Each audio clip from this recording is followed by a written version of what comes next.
তো আমরা চলে এসেছি দোকানে, পুরীর বিচের দোকানে, যেখানে ওই মুক্তোর টুকিটাকি জিনিস পাওয়া যায়, হার কানের এগুলো।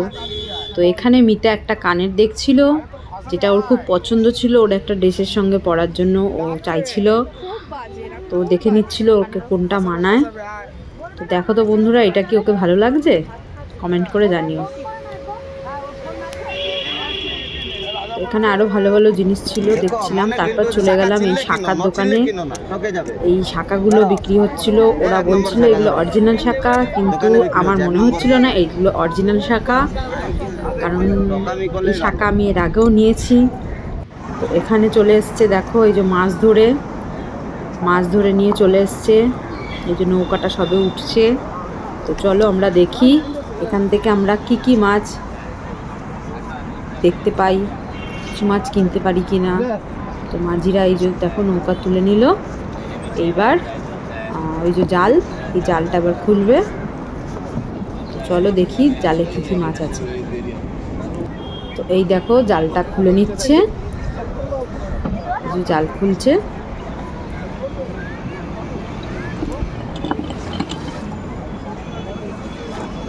এই দেখো বস্তা ঢেলে দিল, এই যে মাছ বেরিয়ে গেল।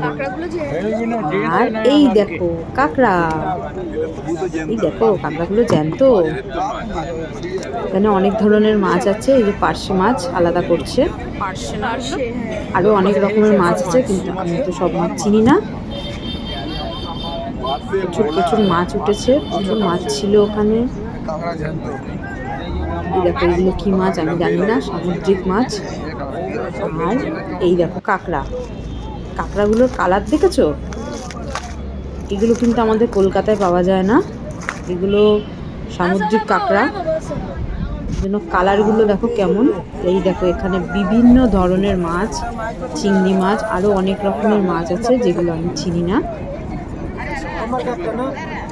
আমি সব মাছ খাই না। এই কাঁকড়াগুলোর কালার কিরকম দেখো, নীল নীল এরকম একটা।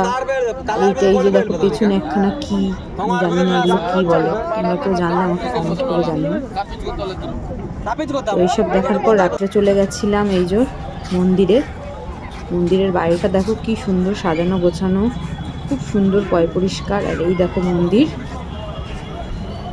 মন্দিরটা খুব সুন্দর সাজিয়েছে বাইরের দিকটা। মন্দির দেখার পর আমরা বেরিয়ে গেছিলাম। তো পুরী যাব আর ওই ক্ষীর খাবো না, এটা তো হতে পারে না। তো আমরা ফাইনালি চলে গেছিলাম ক্ষীরের দোকানে। দেখো বিভিন্ন ধরনের মিষ্টি আছে, কিন্তু আমার প্রিয় ওই ক্ষীর, আমি এই ক্ষীর নিয়ে নিয়েছিলাম।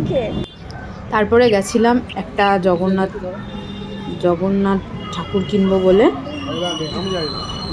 ঠাকুর কিনে এই যে আমরা বেরিয়ে পড়লাম।